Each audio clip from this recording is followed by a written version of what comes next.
Excel के coupon PCD function पर पेश है ये क्विक ओवरव्यू। अगर आप फाइनेंस या इन्वेस्टमेंट की दुनिया से जुड़े हैं तो ये फंक्शन आपके लिए एक असली गेम चेंजर है, क्योंकि ये किसी भी बॉन्ड को खरीदने की तारीख, जिसे हम सेटलमेंट कहते हैं, उससे ठीक पहले वाली कूपन यानी ब्याज भुगतान की तारीख को चुटकियों में ढूंढ निकालता है। तो चलिए, पहला पॉइंट। इस फॉर्मूले को काम करने के लिए आपको बस 3 चीजें चाहिए होती हैं। सेटलमेंट डेट यानी बॉन्ड खरीदने की तारीख, मैच्योरिटी डेट जब बॉन्ड की अवधि खत्म होती है, और फ्रीक्वेंसी मतलब साल में आपको कितनी बार पेमेंट मिल रही है, जैसे सालाना के लिए 1, छमाही के लिए 2 या फिर तिमाही के लिए 4। दूसरा, और ये सच में बहुत जरूरी है, तारीखों को बिल्कुल सही तरीके से दर्ज करना। कभी भी तारीख को नॉर्मल टेक्स्ट की तरह लिखने की गलती मत कीजिएगा, वरना एक्सेल आपको सीधा #वैल्यू एरर दे देगा। इसलिए सेफ रहने के लिए हमेशा डेट फंक्शन का ही इस्तेमाल करें।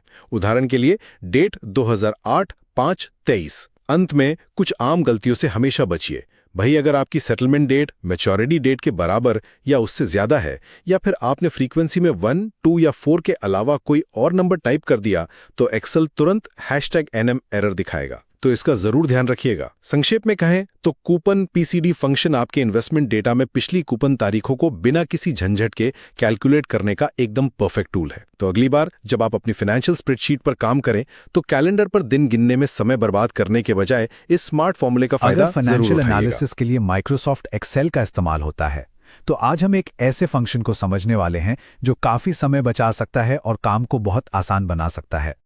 जरा सोचिए, किसी बॉन्ड की पिछली ब्याज भुगतान की तारीख पता करनी है। अब अगर ऐसी कई सिक्योरिटीज का डेटा हो तो एक एक करके इसे खोजना कितना मुश्किल और टाइम लेने वाला काम हो सकता है ना। लेकिन घबराने की कोई बात नहीं है। एक्सेल के पास एक खास फंक्शन है जो इस काम को सचमुच चुटकियों में कर सकता है। तो चलिए मिलते हैं कोयूपीड फंक्शन से। यह फंक्शन पिछली कूपन की तारीख खोजने का सबसे सीधा और आसान तरीका है। आसान भाषा में कहें तो कूप COPD फंक्शन किसी भी सिक्योरिटी की सेटलमेंट डेट से ठीक पहले वाली ब्याज पेमेंट की तारीख निकाल कर देता है, और ये जानकारी कई तरह के फाइनेंशियल कैलकुलेशंस के लिए बहुत जरूरी होती है। ठीक है, तो अब इस फंक्शन के फॉर्मूले को थोड़ा तोड़कर समझते हैं। देखते हैं कि इसके हर हिस्से का क्या मतलब है। तो कूपन पीसीडी फंक्शन का सिंटैक्स कुछ ऐसा दिखता है। इसमें हमें मुख्य रूप से 3 चीजें बतानी होती हैं: सेटलमेंट, मैच्योरिटी और फ्रीक्वेंसी। जो चौथा हिस्सा है यानी बेसिस, वो ऑप्शनल होता है। चलिए एक एक करके इन सबको समझते हैं। सबसे पहले आता है सेटलमेंट। ये वो तारीख है जिस दिन सिक्योरिटी का सौदा होता है, मतलब जब उसे खरीदार को बेचा जाता है। ये हमारे कैलकुलेशन का एक तरह से स्टार्टिंग पॉइंट है। इसके बाद है मैच्योरिटी। ये वो आखिरी तारीख है जब सिक्योरिटी की मियाद पूरी हो जाती है। सिंपल शब्दों में कहें तो ये बॉन्ड के जीवन का अंत है। तीसरा जरूरी हिस्सा है फ्रीक्वेंसी। इससे यह पता चलता है कि एक साल में कितनी बार कूपन का पेमेंट होता है।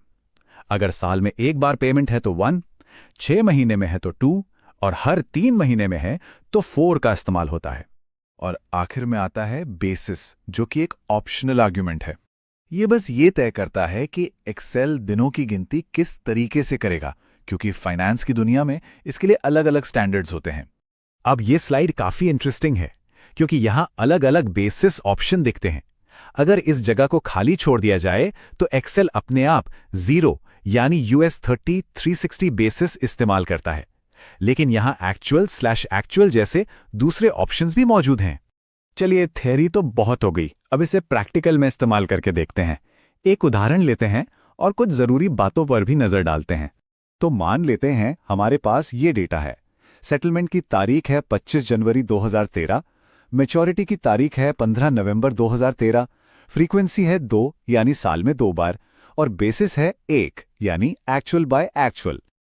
अब अगर हमारा ये डेटा सेल A2 से A5 तक है तो एक्सेल में हम ये फॉर्मूला डालेंगे: equals COUP CPOC A2, A3, A4, A5, जहां हर सेल हमारी सेटलमेंट डेट, मैच्योरिटी डेट और बाकी जानकारी को दिखा रहा है। और ये देखिए, रिजल्ट आ गया। फॉर्मूला हमें 15 नवंबर 2012 की तारीख देता है। यही वो तारीख है जो हमारी सेटलमेंट डेट से ठीक पहले की कूपन पेमेंट की तारीख है। देखा, बिना किसी मैन्युअल कैलकुलेशन के। पर हाँ, कुछ बातों का ध्यान रखना बहुत जरूरी है।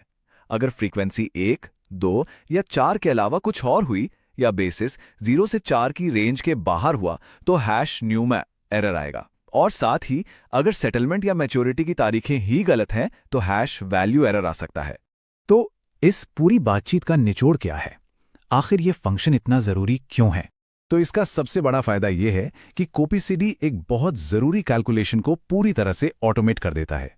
इससे न सिर्फ कीमती समय बचता है, बल्कि हाथ से तारीखें ढूंढने में जो गलतियां हो सकती हैं, उनका खतरा भी पूरी तरह खत्म हो जाता है। ये हमें सोचने पर मजबूर करता है ना कि ऐसी और कौन सी मुश्किल फाइनेंशियल कैलकुलेशंस हो सकती हैं जिन्हें शायद एक्सेल का कोई एक फंक्शन ही हमारे लिए बहुत आसान बना दे।